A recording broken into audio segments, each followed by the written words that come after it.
I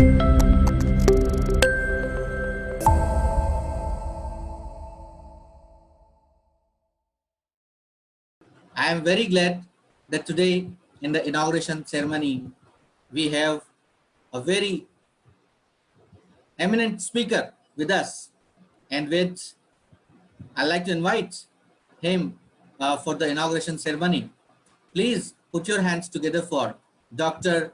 M.S. Shamasundar, Advisor, National Assessment and Accreditation Council, NAC. Thank you so much, Dr. M.S. Shamasundar. We welcome you all, welcome you to the Higher and Technical Education Conclave, Tamil Nadu.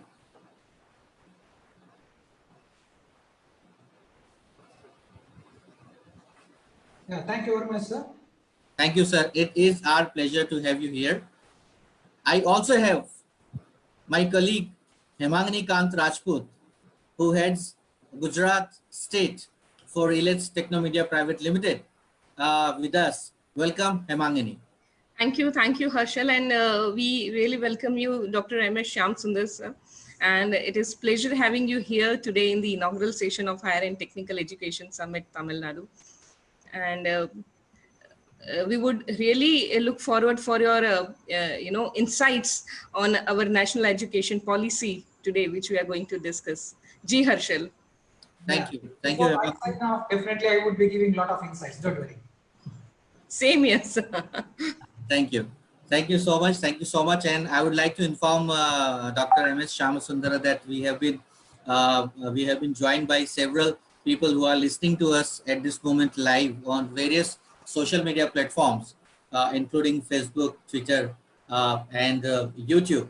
And it is really very glad thing for us that you have joined us for this conference. I have already briefed about all the audience about the subjects that we are going to cover today. And now, without wasting a single minute to listen to Dr. M.S. Shamasundara, I would like to invite him for the opening remark. Dr. M.S. Shamasundara. Thank you very much, sir. Very good morning, ladies and gentlemen. At the outset, on behalf of National Assessment and Accreditation Council and my personal behalf, I would like to welcome each one of you for this very important conclave webinar. I take this opportunity for thanking the organizers of Relets for inviting me over here to address all of you. Today we are going to discuss about digital transformation in Indian higher education system. I feel it is very relevant for two reasons. Maybe reason number one, in the context of COVID-19 pandemic situation, it is very, very relevant. See, now all the higher education institutions in the country have gone for online mode of teaching. Yes, this is very much inevitable in the context of COVID-19 pandemic situation. That's why digital transformation is taking place. There is a revolutionary online learning landscape which is happening in Indian context now. That is reason number one. Then reason number two is, as all of you are aware, that National Education Policy 2020 has been launched by Government of India. Under this context also, digital transformation is very, very relevant and important for all of us. Definitely it requires a lot of discussion, and our anchor is telling that for building self-reliant India, overall of Indian higher education system is very much inevitable. There is no other go at all, because now how do you make India self-reliant? Because higher education or even primary education also is very important. Education per se is very important for building self-reliant India. Anyway, we are going to discuss all these issues. Now I'm going to tell two parts. Part number one would be some of the highlights of national education policy, especially in the context of COVID-19 pandemic situation. In what way national education policy is going to be relevant? That might be the part one. Then part two, since I'm coming from the quality assurance organization, that is National Assessment Accreditation Council, and what would be the initiatives which have been taken by National Assessment and Accreditation Council, especially in digital transformation in the present context. Maybe these are the two aspects I would be discussing. Anyway, I've been asked to speak for maybe about 30 minutes or so. Anyway, this is a very dry subject. I will see that this dry subject also can be made little bit light. Anyway, I make small correction. Our anchor told me I am Dr. Shyam Sundaram. I am not Shyam Sundaram. I am only Shyam Sundar. Last time also, one of the vice chancellors was calling me Shyam Sundaram. Then because just to remember him, just to memorize my name, I gave a small anecdote also. See, since I don't take rum can be deleted from my name because I'm a non-alcoholic fellow. That's why my name is only Shyam Sundar and not Shyam Sundaram. Anyway, it's on the lighter side. So sorry for the digression. See, now this National Education Policy 2020, definitely there will be a revolutionary structural changes in the Indian higher education system. I'm underlining revolutionary structural changes. Do you know why? Because there would be very many new bodies which would be established. Because now it is totally, I think you might be totally unaware about all these bodies. Anyway, I'm going to tell all those developments which are going to take place in the near future. And definitely there is a terrific transformation from rigid, complicated and fragmented approach of higher education system to holistic, flexible and multidisciplinary approach of higher education system with multiple entry and multiple exit options to all the students. That's why I call this National Education Policy 2020 as a student-centric policy. Because now here, as per this NEP is concerned, students are going to become kings. And depending upon their convenience, depending upon their desire, they can go for multiple entry, multiple exit during their program. Because all these years, especially in the present methodology, they don't have multiple entry or multiple exit options at all. If they live in between the degree program, that's it. They don't get any certificate, any documentary evidence at all. But in this multiple entry exit options, it's a fantastic idea conceived under National Education Policy 2020. And they have come out with very many innovative, novel ideas. Maybe number one would be launching of Academic Bank of Credit. Acronym would be ABC. I think very easy to remember. Academic Bank of Credit. And this is a novel idea. This is just like a digital locker. Maybe I think all of us might be having lockers in the bank. With a small locker or big locker or medium size. That is, size is immaterial, but we might be having some exposure towards our bank locker. In the same way, this is also a digital locker, short form maybe DigiLocker. And here it is just like a bank account, because especially just like your SB account or current account. Maybe for every student, this academic bank account would be created in the country. That is also a novel idea. And once if this academic bank account is created to all the students, they can deposit their credits, whatever they earn during various points of time. That is the beauty of this academic bank of credit. But only difference between your commercial bank account and this academic bank of credit is only one difference I'm saying. Do you know what is the difference? In the commercial bank account, you can both withdraw your money and deposit your money. But here, you cannot withdraw the credits, you can only deposit the credits. That is the only difference between regular bank accounts and this academic bank accounts. And this is a very beautiful concept. Here, for example, if a student gets maybe a specific number of credits in a first year, maybe first year he or she may get maybe about 30 credits or 40 credits. That can be deposited in academic bank of credit. Then if he or she wants to take a break, maybe if the student wants to go for industrial exposure, at the time that person can go for that. Or maybe because of the family compulsion, or maybe because of the financial constraints, if students wants to take a break, that is possible. And because multiple entry and multiple exit options are there.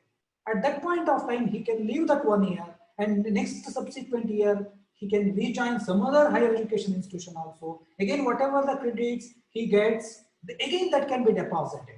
And there is one more advantage also. Maybe now in Tamil Nadu, maybe a particular student might be studying now. Maybe in Chennai, that particular student might be studying, for example, hypothetically. And his parents may get transferred to Bangalore or Delhi. Maybe next year that student may go to Delhi. And he gets maybe credit, maybe another 20 or 30 credits he may accrue there. Then after the completion of 3 years, after the completion of minimum number of credits, then he can go to the particular higher education institution where he has done maximum number of credits, and he can ask for the degree certificate. That is the beauty of this academic bank of credit. This is the novel idea introduced by the Government of India, National Education Policy. And anyway, National Education Policy draft had been prepared in our office of the NAC, National Assessment Accreditation Council, because we had hosted to National Education Policy team, and they had written this document, especially a very precious document, in our office only. And we also got the opportunity to interact with all the drafting team members, and we also gave the feedback for the development of this particular document. And here, after the completion of first year, the students would be getting some sort of certificate, because all these days, once if the student completes only first year, students may not be getting any certificate at all, because they would be getting some documentary evidence. Then after the completion of 2 years, students would be getting diploma certificates. After the completion of 3 years, students would be getting full degree certificate. And hereafter, we are planning to transform all our 3 years degree programs into 4-year degree programs. And at that point of time, the students complete all the 4 years, then they would be getting full degree certificate along with the research component also in their certificate. That is the beauty. And also hereafter, post-graduation can be for 1 year or for 2 years. If the base degree is for 3 years, then students need to do post-graduation for 2 years. And if the base degree is for 4 years, students can do only 1 year post-graduation. That is also a great advantage, because students can save one precious year. And straight away they can go for, after the completion of 1 year post-graduation, straight away they can go for PhD. That is also a terrific idea. And now we are giving a lot of emphasis on multidisciplinary approach. Maybe even if you take the examples of IITs, IIMs, those are also mono-faculty higher education institutions. Because if by chance, if a student joins IIM or IIT, then maybe I think he has to concentrate either on technology or on management disciplines only. But hereafter, if we go for multidisciplinary approach, if student is from physics background as a major subject, he or she is interested in dance or music. As minor subject, he can go and he can do, he can pursue his passion. In that way, even a passion, sometimes passion also may become a profession. Maybe photography, because for some people, it might be a passion. Maybe it may become profession, because finally, the objective is to inculcate skills. In the skills, I'll come a little bit later. That's why now hereafter, we are going to establish MERUs. MERU means multidisciplinary education and research universities, MERUs, because that's why emphasis is given on multidisciplinary approach. That is the novel idea which would be initiated under National Education Policy. And hereafter, there will be only 3 categories of higher education institutions. Number 1, research intensive universities. Number 2, teaching intensive universities. Number 3, autonomous colleges. These 3 would be the categories of higher education institutions. Now we have several categories of higher education institutions. And for this, as all of you know, this higher education is a concurrent subject. When it is concurrent, both central government and state government should support each other, then only implementation would be more effective.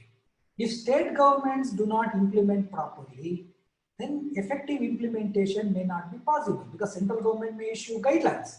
That's why support, cooperation and coordination from all the state governments is very much imperative. Maybe 2 days ago, I was reading in a newspaper in Bangalore.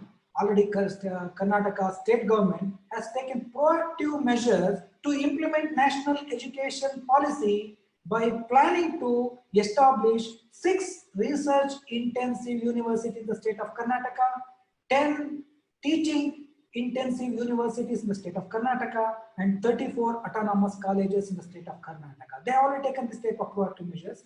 In the same way, even several of the state governments, because on the other day I was in touch with the chairman of Andhra Pradesh State Higher Education Council and some of the vice chancellors, maybe day before yesterday also I was on the webinar. At that point of time, the present chief minister of Andhra Pradesh also has already called for some discussion, especially the top academicians in the state of Andhra Pradesh. In the same way, even other states also might have taken a lot of proactive measures, and that is very much important and that is very much imperative. And now we are planning to go for graded autonomy hereafter. Graded autonomy, I mean, if particular set of colleges may get A+ grade and above, maybe A+ or A++ grade, and those colleges would be converted as autonomous degree granting colleges, because right now anyway even autonomous colleges also cannot grant their degrees. Only universities can grant degrees now, and anyway, of course, affiliating colleges cannot grant their degrees. At the same time, autonomous colleges can go for their own curriculum, but they cannot grant the degrees. But hereafter, as in the light of national education policies implementation, even autonomous colleges, when if they come under graded autonomy, that means if they get A+ grade and above, those institutions would be converted into autonomous degree granting colleges. And this is also a greatest advantage for the country. Do you know how? Because right now, gross enrollment ratio in India is just 26.3%. And according to the present plan, we want to increase to 50% in another 10 years. That means by 2030, we are planning to increase gross enrollment ratio to 50%. Then how it is possible? When we establish this autonomous degree granting colleges, definitely number will go up. That is one mode. Another mode is when open and distance learning also would be encouraged among all the higher education institutions. Then again, gross enrollment ratio would be going up because access will be there. Because there will be access, equity, inclusion, quality, everything would be maintained, sustained, parallel.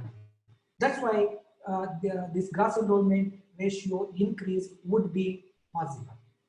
Then another initiative taken under national education policy would be selected universities from among the top 100 universities across the globe would be facilitated to establish their campuses in India.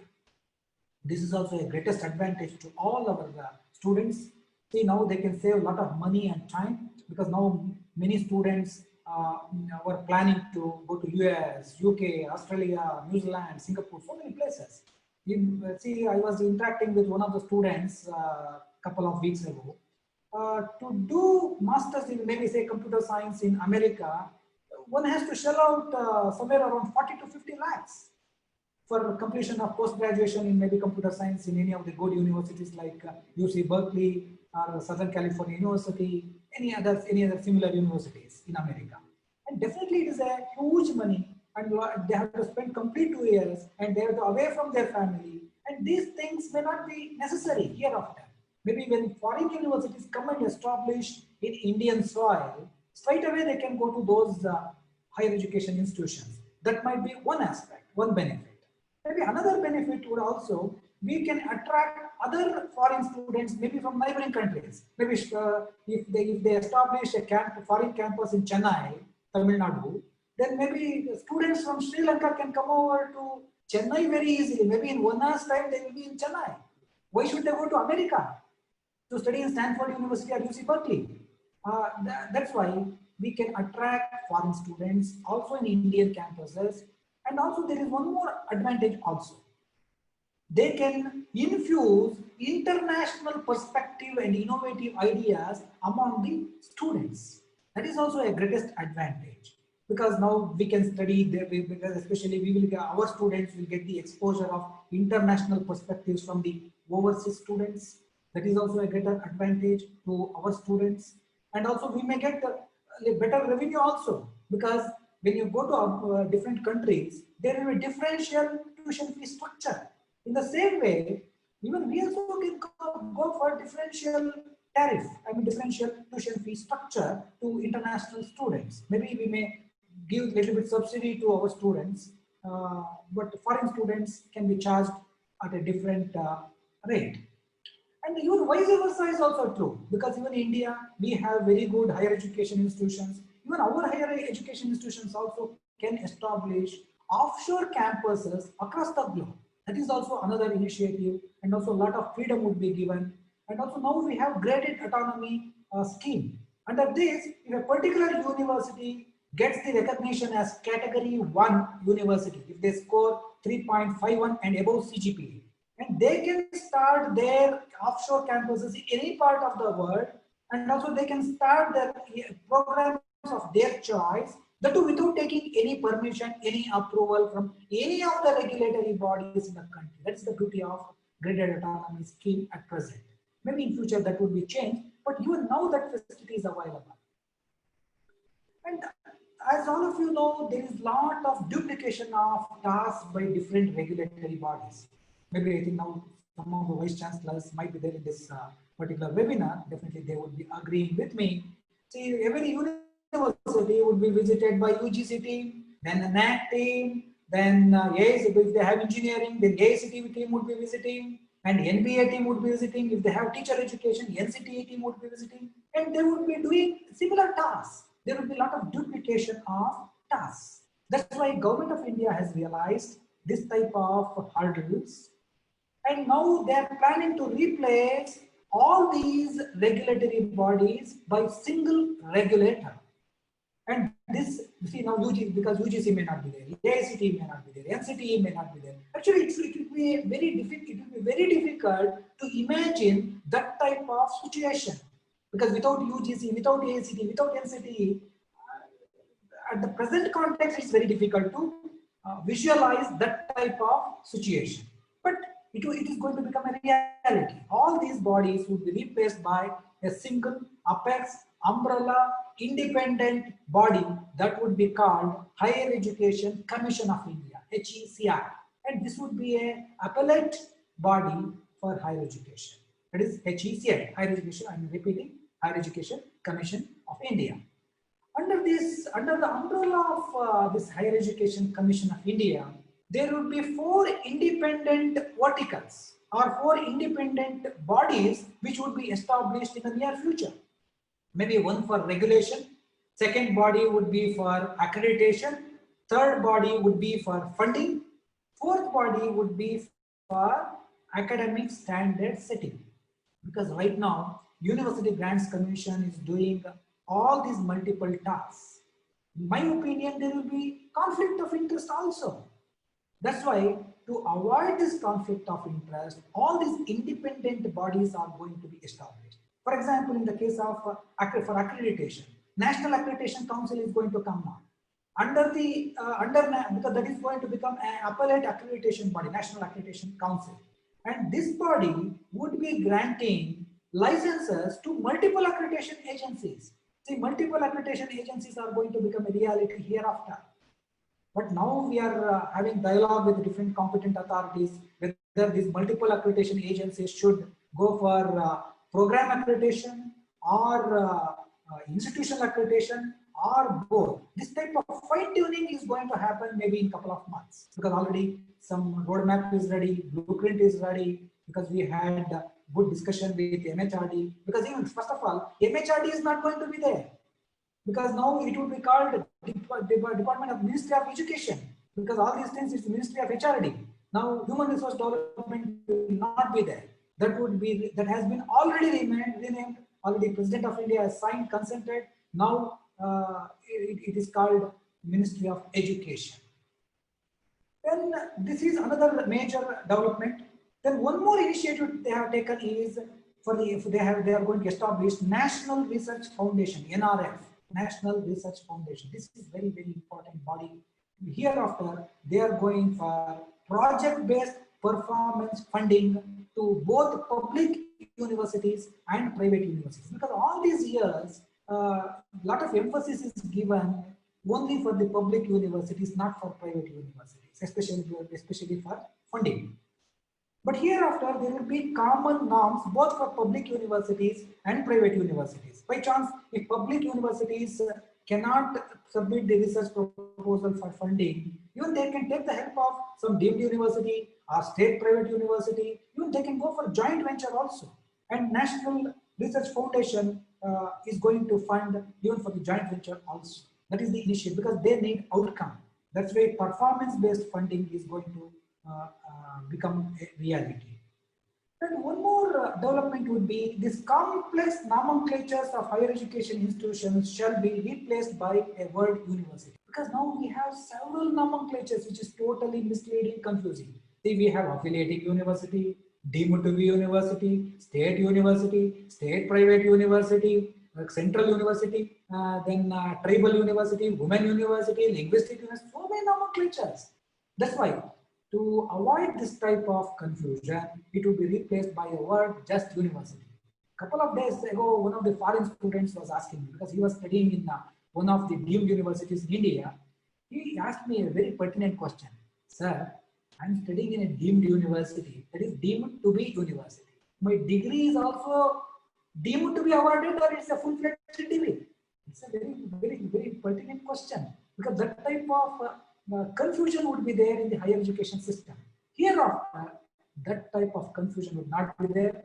All higher education institutions, I mean, all the types of universities would be called just by the nomenclature university. That is also a very good thing under national education policy. Then online self-disclosure from all these higher education institutions also is going to become a reality. Because see, now we are talking about digital transformation, because this is also one of the digital part of one of the digital transformation. The online self-disclosure, because now geo-tagging is there. Even if universities give misleading information or fudging of the data, definitely there would be some penalty, or there would be some other provisions to punish that particular set of universities which gives wrong information. That's why even because finally when NAC was established in 1994, we went based on the trust between NAC and higher education institutions. Because we should not consider higher education institutions in some way or other, because we are not the police people. We should not consider higher education institutions in a wrong way. Because if we have some trust, they also may reciprocate in the same way. That's because once if you go for online self-disclosure, there will be a lot of transparency, and also there will be very minimal human intervention. See, now in Bangalore, especially in Bengaluru Mahanagara Palike, they have launched this online digital platform, especially when you want transfer of your kata, because kata certificate, to get a kata certificate, to transfer the property from one person to another person, it was a hell. But now it has become very simple. Now the online, we can go and click, we can submit the necessary documents, we can get the kata sitting in at our home. That is the strength of digital transformation, and also there will be very minimal human intervention. Same thing is going to happen in higher education system also. And very important, though significant development which is going to happen is introduction of IDPs, that is institutional development plans, IDPs. Now all the higher education institutions would be asked to prepare institutional development plans, because they can develop their own initiatives, they can assess their own progress, even they can fix their own goals, and they can evaluate how far they have gone in their goals. And once they prepare institutional development plans, again this would become an important parameter or important criterion and important basis for many other bodies also. Maybe for accreditation body, definitely this IDP is very much helpful.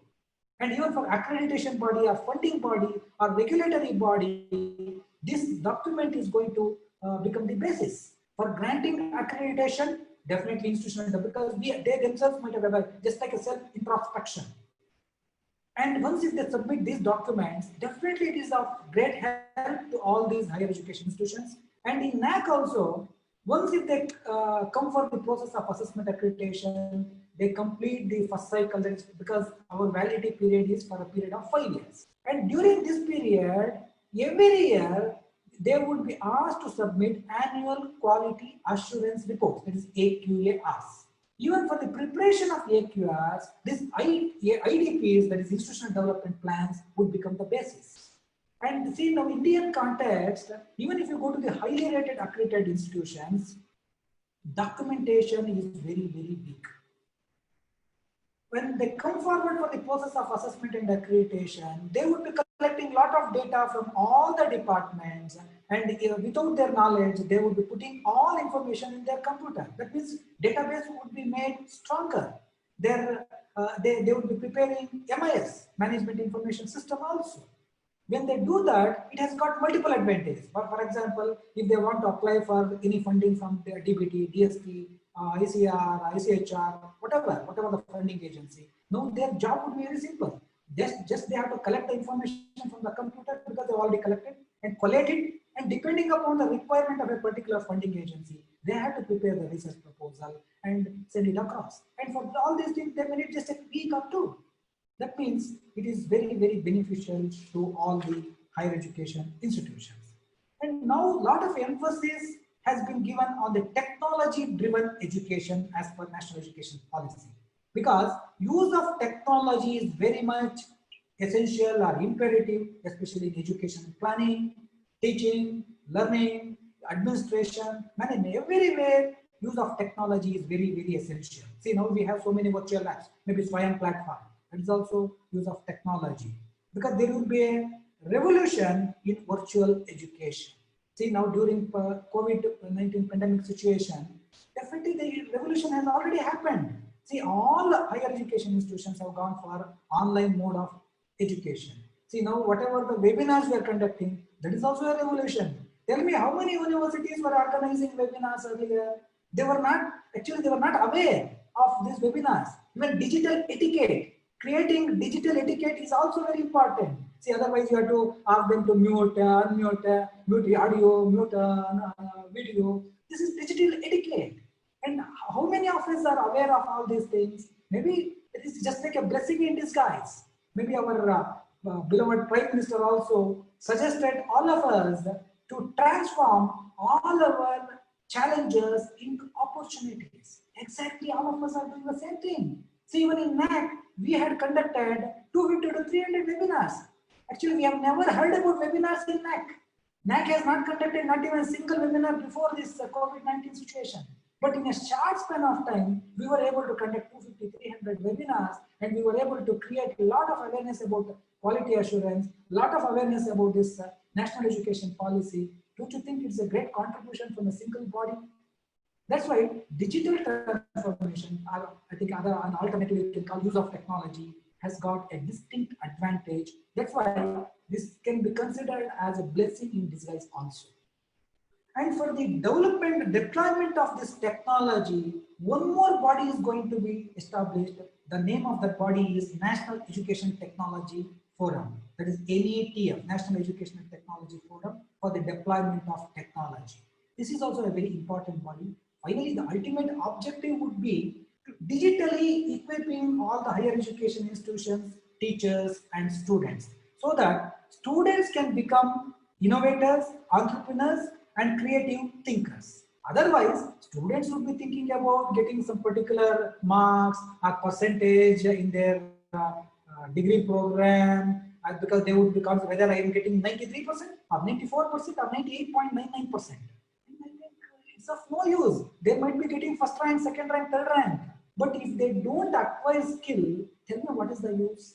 See, you know, I met a couple of software young fellows. And those fellows, that software techies, might be from just BTech background, ordinary degree, BTech background. But they are earning much more than all of us, because they have acquired a lot of skills in their domain knowledge.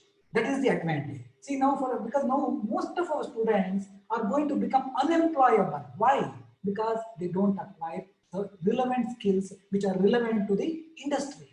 Just for the sake of doing degree, they might be doing post-graduation, PhD. Even they might be having PhD also. Number of PhDs also can be unemployable. Number of engineering graduates also can be unemployable, because they are not acquiring sufficient skills. But for example, I'll give a small example. Maybe a particular student might be having very good communication skills. That student can articulate very well. Then blended with if he has got some computer knowledge, software skills, Definitely, tell me where that student will not get employment opportunities. Definitely, you would get some sort of employment opportunities. Maybe in your own organization also, you would be taking that type of student. Correct? That's why we have to inculcate this type of skills. Even in any of the universities also, if they get right type of people, definitely unemployment would not be there for the right candidates. That's why it is better to inculcate as many skills as possible to our students. Then only our students would become more employable. And also now we were talking about building self-reliant India. Then how it is possible? Go for Skill India, because our beloved Prime Minister also is telling Skill India. How it is possible? Because now students are very important, teachers are important, because teachers' role also is very, very important. If we do that, definitely India is going to become self-reliant. That is one of the components, not only education, industry, so many other components are there. But at least whatever the field we are in, just contribute in that field. Don't think about medical field, don't think about industry field at this juncture. At least wherever you are, definitely each one of us can contribute. Each one of us has got specific role. That's why whatever roles we have, at least we also should go for some creative thinking. Once if we go for creative thinking, we can conceive any of the ideas. And if you have some brilliant ideas, even discuss with your academic leaders, discuss with your education ministers, chancellors of different universities, give this idea. Definitely that might be of great help to the entire state or entire country. That's why each one of us has got specific role in higher education system. And also our anchor was telling about decoding future of technology in National Education Policy 2020 is very much inevitable, since it has got altogether different approaches, opportunities and challenges. I think all of us would agree, because now challenges are different. See, now last National Education Policy came in the year 1986.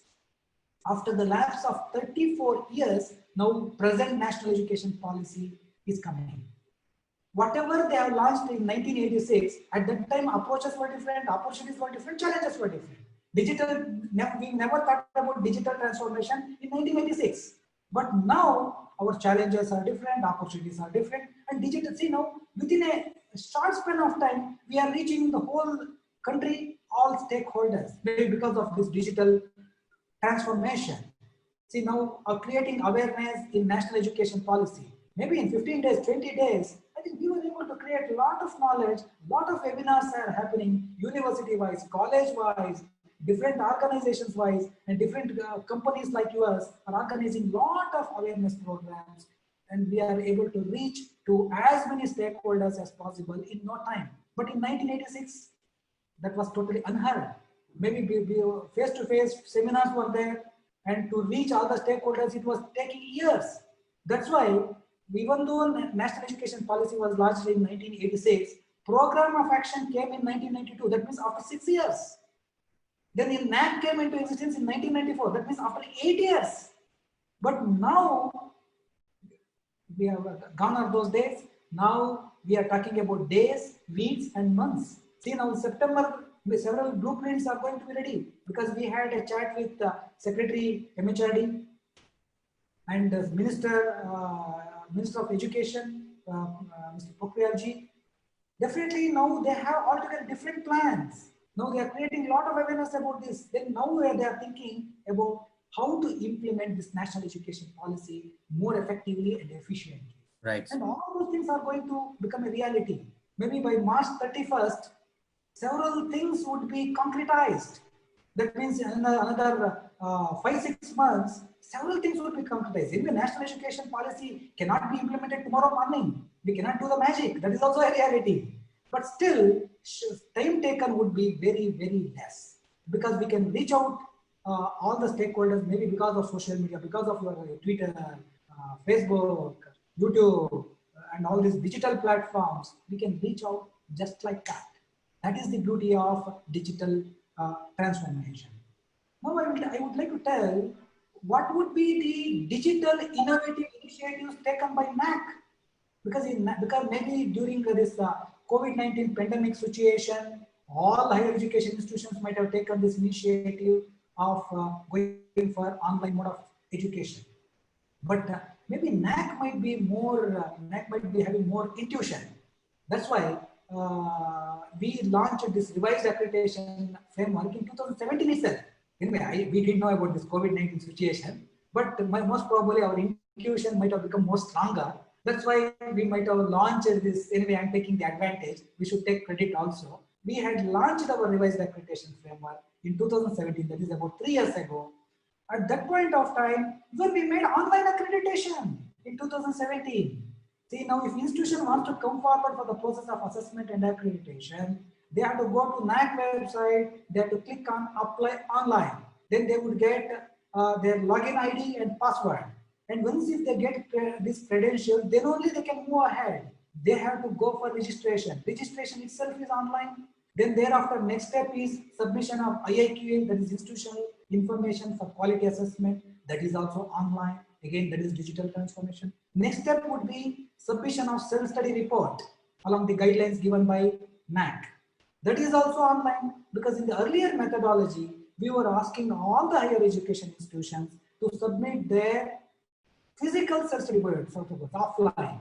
Because if the institution is in Jammu Kashmir or Northeastern region, sometimes physically they were coming all the way from their place to Bangalore office, headquarters, just for the submission of self-study report. Now gone are those days. They need not come, and actually we don't encourage them to come to Bangalore at all. Sitting in their place, in their institution, they can submit their self-study report. And also we want to be totally unbiased, transparent and open. Now we don't validate and verify the data submitted by any of the higher education institutions in the country. For that purpose, we have identified third-party validators and verifiers. They also do online, because we have 70% quantitative metrics and 30% qualitative metrics. All the 70% quantitative metrics would be evaluated online. Again, that is nothing but digital transformation. We contributed significantly. But only thing is, our institutions also should submit their documentary evidences well in time, because we give 15 days time. If they don't submit, 15th day night, midnight at 12 o'clock, automatically it would get submitted to NAC. If they don't submit any information pertaining to any of the metrics, for those metrics, institution would be getting 0. That is the only danger. That's why digital transformation has got both advantages and disadvantages also. Right. See, now this webinar is a digital transformation. It's an example for digital transformation. Here, see, I don't know how many participants are there. Maybe I think I can see 73 participants. I don't know how many are sitting, how many are standing, how many are sleeping, how many are expressing their interest. I don't know. This might be the disadvantage. Had I come for some physical interaction, because last time I got the opportunity to come to the Mumbai, another conclave, there I got the opportunity to meet face-to-face all the participants. At that time, I would be seeing all the participants. Because I would be articulating in a different way altogether in a seminar. In the webinar, my style would be different, because it has got its own disadvantages also. Personally, I am also not far for online mode of education, but this is the one and only solution all of us can think of. Tell me, any one of you can think of any other option other than online mode of education?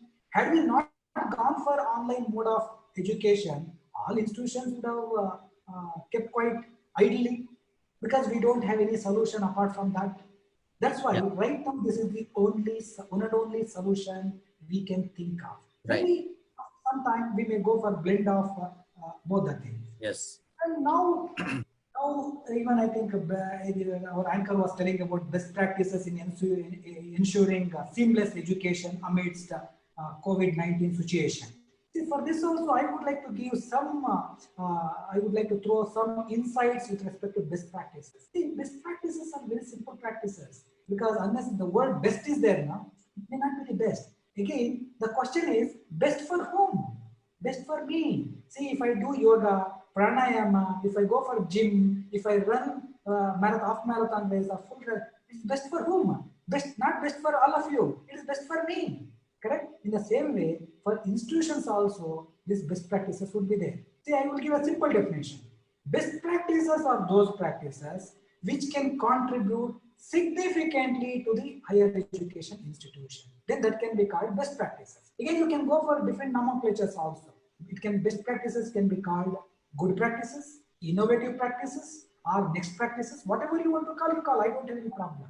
But then there will be different steps also for implementation of these best practices. Maybe I think in their own institutions, if they have best practices, they can nurture it and they can empower those best practices and they can reap maximum benefit.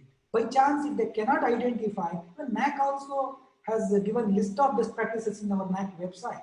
We have already published.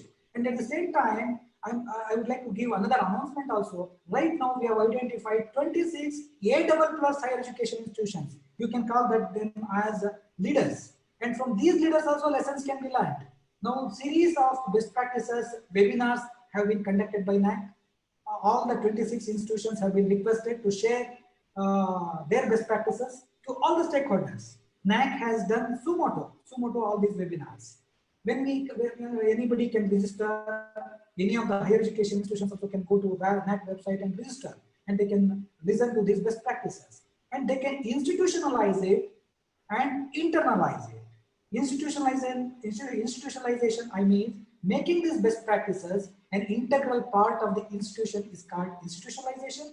Making these best practices an integral part of the individual is called internalization. These two steps also can be followed by all these higher education institutions. And once if we have this type of exposure, definitely a lot of lessons can be learned from these academic leaders, because especially A++ colleges can be, or universities can, because there are very few higher education institutions like that in the country. Right now only 26 or 24 or 26 higher education institutions whole country. And we have requested all of them to share their practices. That is also a good thing. And also now capacity building of academic leaders is the first step for digital transformation. See, first of all, we have to go for capacity building of all the vice chancellors, pro-vice chancellors, rectors, directors of internal quality assurance cells, then principals, vice principals, whomsoever matters a lot in the higher education system. We should go for capacity building of all these people, especially for digital transformation. Once if you go for capacity building of all these people for digital transformation, in turn, they would motivate all the stakeholders in their higher education institution, and definitely cumulatively the impact would be very, very significant. That's why I think we should go for that type of thing to begin with. Then all of you know that especially during Nalanda and Takshashila regime, India was called Vishwaguru. Now I hope this national education policy may facilitate India to restore its role as a Vishwaguru by promoting India as a global study destination, providing premium quality education at an affordable cost. This is called internationalization. If we can attract overseas students, teachers to India, then how it is possible? Finally, the principle is very simple. Policy is very simple. You have to offer quality, premium quality education at affordable cost. These are the two components. And once if you do integrate these two components in our higher education, definitely we can attract both overseas students and teachers. And once if we do this, definitely even building self-reliant India is possible, and overhaul of Indian higher education system is very much inevitable, and exactly same thing is happening under the national education policy. Now definitely I think in this webinar also very many good participants, very good learned academicians are participating, and I hope this very webinar would be very much fruitful and meaningful, and they will enjoy this academic insights which would be spread by so many senior academicians from different higher education institutions, representing so many higher education institutions from different parts of the country. Now I heard that many higher education institutions are participating in this particular webinar. I wish all the higher education institutions all the very best to reach the pinnacle on the plateau of higher education. Thank you very much. Thanks for your attention. Thank you. Thank you so much. Before I sign off, I might have given some insights. Right. Promised by me. Thank you so much, Dr. M.S. Shyamsundar. You know, the national education policy, I mean, this is indeed a promising one, and you know, the schooling years are divided into several sections with programs, outcomes, specified for each level. It talks about focus on discovery, preparation, abstract thinking, and multidisciplinary learning, and that with technology redefining. That is what something that you also mentioned and focused on. The technology is going to play a crucial role, and the concept of education must also be revamped to meet the needs of the learners today. And we are really glad that you covered almost all the major component of national education policy. And however, we wanted to have some questions also. I would, in fact, would ask one question to you, and I would request you to please, you know, give us the answer and your suggestion on this in 1 minute. That uh, you know, the NEP is indeed a good thing, but then how does it, uh, strengthen the technological infrastructure delivery and commitment aspect? Uh, how institutions who are probably not that much strong in terms of infrastructure, how this national education policy is going to help such institutions across the country? How much time I have, sir? Shall I take 3 Sir, minutes? yeah, in just 2 minutes, if you can please In one line guide also I can tell, I can give example and complete also. us. In just I 2 minutes, sir, have if you I can, would like to give example also. right. In just 2 minutes, sir, if you can guide us, that will be great. Again, I will divide my answer into two parts. Maybe I will give the example of NAC and example of one of the state governments, maybe state of Andhra Pradesh, because day yesterday I was discussing something about all the initiatives taken by state of Andhra Pradesh. These two things I will be covering. When we see NAC, when we had launched this revised accreditation framework, again that was also a digital transformation. And when we had launched this one, because every institution should submit everything online, and most of the higher education institutions in the country were very, very uncomfortable, and they had given a lot of their apprehensions. But even though they had shown a lot of apprehensions, but it became inevitable to go for online mode of submission of self-study reports, submission of all the documents, everything online. They have learned. By this time, 2,000 higher education institutions in the country have come in the fold of this revised accreditation framework launched by NAC. Because where there is a will, there is a way. This infrastructure, anyway, it cannot be done overnight, because different state governments also should take initiative, and different academic leaders also should take initiative. See, in the beginning, I was telling about academic bank of credit. See, for effective implementation of this academic bank of credit, it requires only your mental framework, your mindset, because it doesn't need so much finance, because it's a non-financial concept. Because finally, our academic leaders should take it properly, and they should implement in a phased manner. Definitely overnight, this cannot happen. This NEP also is going to happen for the next 15 years. Within 15 years, all this infrastructure will be developed. Forget even the internet facility. Even if you go to northeastern region, even electricity is also not there. When that is the case, what are we talking about internet? Because see, our internet penetration in India is just 40%. To be very precise, 40.6% internet penetration in the whole country. When that is the case, when we strengthen infrastructural facilities, maybe the different private managements also might be strengthening these infrastructural facilities. See, if you totally depend on this state government or central government, even their cake is also very much limited. Maybe when we sit outside, we may think government of India has got a huge amount, or UGC can give huge amount, or any DBT, DST can give huge amount. It's wrong. Again, their cake is very limited. From that cake, they have to distribute smaller pieces to different higher education. And we have more than 50,000 higher education institutions in the country. Tell me for how many institutions they can give. But still, now the government of India is planning to increase their investment to education to the tune of 6% of GDP. Again, that also will not happen overnight. It takes some more time. This is part one answer. Part two is, I was giving the example of Andhra Pradesh. In Andhra Pradesh, I got the opportunity to give a roadmap to improve the quality of higher education for the state of Andhra Pradesh. When we had submitted our recommendations to the then Chief Minister, and that Chief Minister, he was also very intelligent and he took it very seriously. You know what he did? He had identified a set of government colleges, and for every government college, he gave a significant amount of 2 crores, 3 crores, 5 crores. That is for a government college, not for the private aided institution.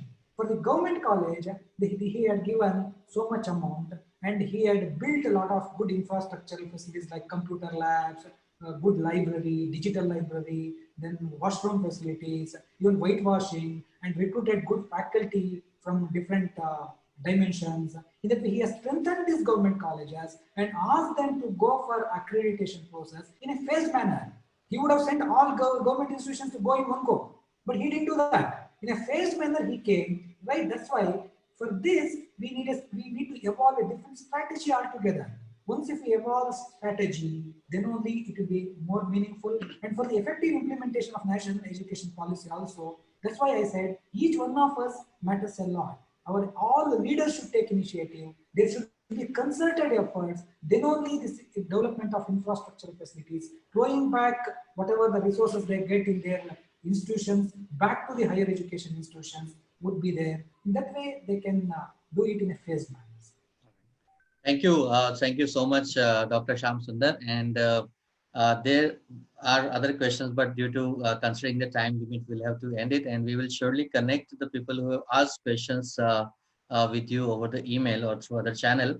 We have been joined here by Dr. Ravi Gupta, who is the editor-in-chief at Digital Learning Magazine, and he is the CEO of Elex Technomedia Private Limited. Before I invite Dr. Gupta for the word of thanks, I would like to have a e-launch of our magazine. So I'll request my team for the same. So this is the Digital Learning Magazine. We spoke about in the beginning, Top Engineering Institutes of India 2020. This is the ranking survey that we are bringing in. This is the magazine which covers innovations in education from across the country and from across the states in this magazine. Dr. Ravi Gupta, your thank you note. And with this, with your thank you note, we will formally end the inaugural ceremony and we will start the next panelist. Yeah. Dr. Gupta. You are on mute, Dr. Gupta. I wish to say that your speech on this NEP was very, very interesting, and you have given a in-depth analysis of the various aspects, both the financial aspects and the institutional aspects, which will have to be looked at in this NEP implementation.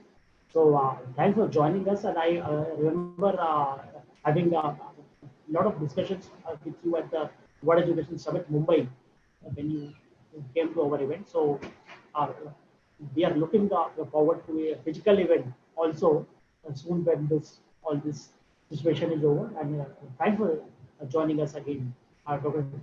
Shyam Sundar. We are honored to have you. It's my pleasure also, sir, to see you on the digital platform. Nice to see you, sir. Thank you. Namaskar. My pleasure.